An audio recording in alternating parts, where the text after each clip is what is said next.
10-17 वर्ष से आवाज लगा रहे हैं कि जितने भी ये संत हैं पृथ्वी पे आज के दिन में ये सब भ्रमित है, ये मिसगाइड कर रहे हैं, पूरे मानव समाज का जीवन नाश कर रहे हैं। और जो दास कह रहा है कि तुम गलत जा रहे हो, विचार तो करना चाहिए या मेरे से पूछना चाहिए आप कैसे गलत कर रहे हो।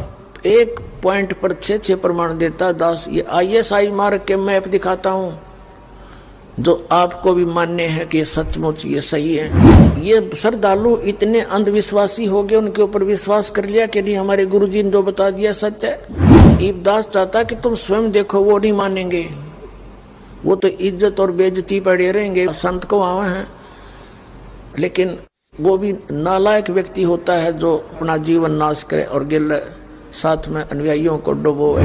ये दास आज इस अतिथि में होता, मुझे पता लगता कि मेरा ज्ञान गलत है, प्रमाण दे दे कोई, मैं मान लूंगा और सबको कह दूंगा सार्वजनिक तरीके से कि वो ज्ञान सही है भाई मेरे पास क्या।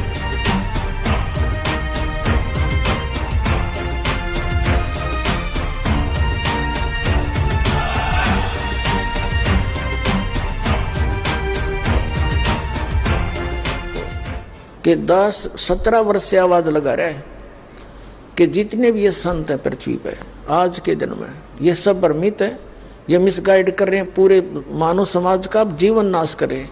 इनके पास कोई आधार नहीं है ज्ञान का, हुआबाई बक रहे हैं, अपने अपने तुक्के लगा रहे हैं, अपनी अपनी साधना बता रहे हैं जिनका कोई आधार नहीं, कोई सदग्रंथ आधार नहीं है। और ये श्रद्धालु इतने अंधविश्वासी हो गए, उनके ऊपर विश्वास कर लिया कि नहीं हमारे गुरुजी ने जो बता दिया सच है। और जो दास कह रहा है कि तुम गलत जा रहे हो, विचार तो करना चाहिए या मेरे से पूछना चाहिए आप कैसे गलत कह रहे हो, हमें प्रमाण तो दो। और मैं एक पॉइंट पर 6 प्रमाण देता दास, ये ISI मार्ग के मैप दिखाता हूँ जो आपको भी मान्य है कि सचमुच ये सही है। और वो आप देख नहीं पाए, उनको आपके गुरुओं को उसका पता नहीं।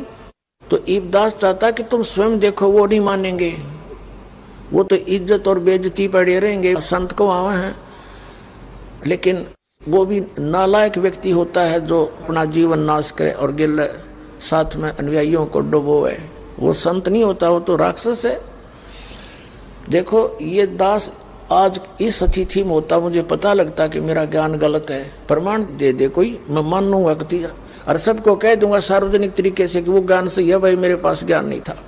उद्देश्य प्रत्येक संत का यही है, वो इस उद्देश्य को लेकर चल रहे हैं, मैं सभी को भगवान का ज्ञान दें, का कल्याण करवाएं। और कल्याण का उनके पास साधन है नहीं तो खाक कल्याण कराएंगे, तो अपना विनाश कर रहे हैं। तो उनको तुरंत सोचना चाहिए। और दास सबसे पहला व्यक्ति होता है ये कहने वाला सचमुच भाई कति 100 के 100 गलत हम, और तुम भी वहां चलो और मैं भी जा रहा हूं। तो मेरा भार उतर जाता आपको स्पष्ट कह देने से, और अपना भी जीवन रक्षा होती है और तुम्हारी भी समझ में आ जाती है। जब दास से कह देगा कि नहीं ठीक नहीं हमारा मार्ग, इसमें केसर में जो सामने प्रमाण है। तो अब इन संतां के गले मड़गी, इनके अब ये वो सर्प के मुंह में चकचूंदर आ रही है, लेकिन इसको छोड़ देने में अच्छा होगा। खाने से तो कोड लगे, सर्प चकचूंदर ने खा ले, चमगादड़ ने तो उसका कोड लग जाता है, और छोड़ता नो एक तेरी बेइज्जती हो जाएगी। तो अब इनके मुंह में चकचूंदर आ गई, वह चमगादड़ आ गया, लेकिन इसको छोड़ना इनका हित होगा, ना तो इनकी दुर्गति होगी और पाप के भागी बनेंगे। इतनी अनमोल जीवन को नाश करके परमात्मा की दोषी हो जाएंगे। ये इनको उल्टा लटका होगा भगवान वहां नरक के अंदर देख लेना। परमात्मा के इतिहास में लिखा है कि 22 करोड़ ये नकली संत और महंत जो भगवान के बच्चों को भगवान से विमुख कर रहे थे, गलत रास्ता दे रहे थे, उनको 22 करोड़ को नरक में ठोक रखा है। कबीर सागर में लिखा है। और कबीर सागर में कबीर साहब कहते हैं, धर्मदास मैं एक बार उनके पास से गया था, वह सारे रो रहे थे, वह नकली संत और महंत, और हाहाकार मची हुई थी, हमें बचा लो भगवान, हमें बचा लो भगवान, हमसे गलती बन गई। कोई तो कह रहा था जी हमने, क्योंकि परमात्मा प्रत्येक युग में आते हैं और सबसे टकराते हैं वो नकली संतों से कि तुम मत बर्बाद करो अपना जीवन, अरे मेरे बच्चों को मत मिसगाइड करो। लेकिन उस समय ये कतई नहीं मानते, क्योंकि इनकी प्रभुता गणी हो जाती है। और यह प्रभुता परमात्मा के मार्ग में सबसे बड़ी डेंजरस है। परमात्मा कहते हैं प्रभुता को सब जग बजे, प्रभु को बजे ना कोई। हमने प्रभु को बजना चाहिए, प्रभुता नहीं चाहिए इस गंदे लोग की। क्या प्रभुता? यहाँ तो उसकी बढ़िया फोटो लाग रही है, दुनिया पूजा और गधा बना फिरन लग रहा है संत। बता क्या प्रभुता हो इसकी। तो पुण्यात्माओं बहुत सावधानी करनी पड़ेगी। ये संतता मानने को ना, पर जनता ने जागना पड़ेगा। और जो मानेंगे वो धन भाग उनके, वो तो महापुरुष है। फिर सचमुच जानबूझ साची तजे और करे झूठते ने, और ताकि संगत है प्रभु सोपन में ना दे। जानबूझ कर फिर सच्चाई को नहीं ग्रहण करते, उनके लिए कहते हैं उसके दर्शन तो सपने में भी ना होने चाहिए ऐसे व्यक्ति के। बगैर ज्ञान के इंसान कुछ भी गलती कर सकता है, और ज्ञान होने के बाद फिर करे वो तो फिर दुष्ट इंसान है। ये दास कोई आधार बनाकर कह रहा है, वो निराधार बातें कह रहे संत तन। आधार कौन कौन किस किस को माना है इस दास ने? पवित्र चारों वेद, ऋग्वेद, यजुर्वेद, सामवेद, अथर्ववेद, पवित्र श्रीमद् भगवत गीता, ये 2 सदग्रंथ हैं। ये हैं भक्ति मार्ग के, और 18 पुराण भी सहयोगी हैं केवल इस ज्ञान को समझने के। तीसरा तो 18 पुराण हो गए। चौथा दास ने आधार बनाया है सच्चिदानंद घनब्रह्म की वाणी, कबीर वाणी। और 5वां आधार बनाया है दास ने जिन महापुरुषों को परमात्मा अपने विधान अनुसार आकर के मिले हैं, और उनको वो सतलोक दिखाया है जहां मालिक रहते हैं और जहां हम पहले रहा करते थे, और उनको फिर वापस छोड़ा अपने गवाह बनाने के लिए, अपना साक्षी बनाने के लिए।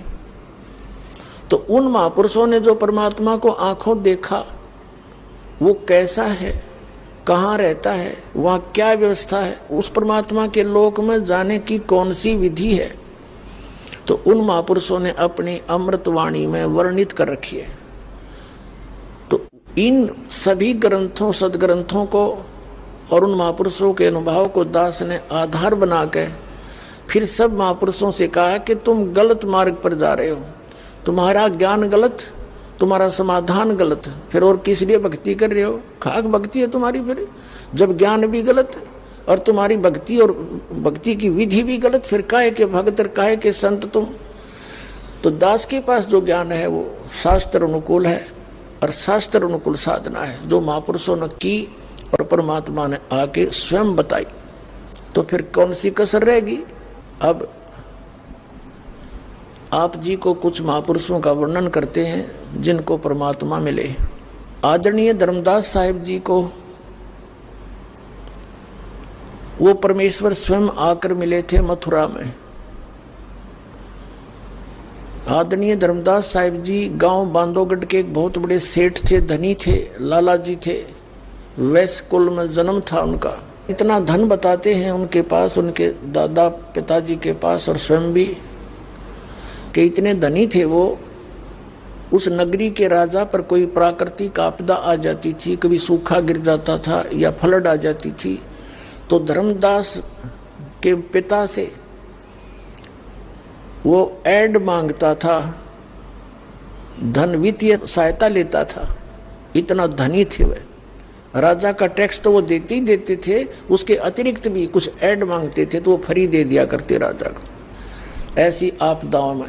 कहने का भाव ये नहीं है। देखो पुण्यात्माओं, परमात्मा कबीर जी आए थे, वो एक दानक की जुलाहे की लीला करा करते थे, कपड़ा बुनते थे। अब कपड़ा बुनने में कितना समय लग गया, वह बुनाई मिल लिया करती, एक नाप 1 पैसा 2 पैसे हफ्ते 10 दिन में। और कितने गरीबी में एक झोंपड़ी में रहा करते, सारी सृष्टि के रचनहार, सारी सृष्टि के पालनहार, केवल हमें ये दिखाने के लिए कि केवल जाति विशेष या धनी विशेष व्यक्ति ही पार नहीं होगा। जिसके पास सही भक्ति होगी, सत साधना होगी, वो अमीर हो चाहे गरीब, दोनों पार हो जाए।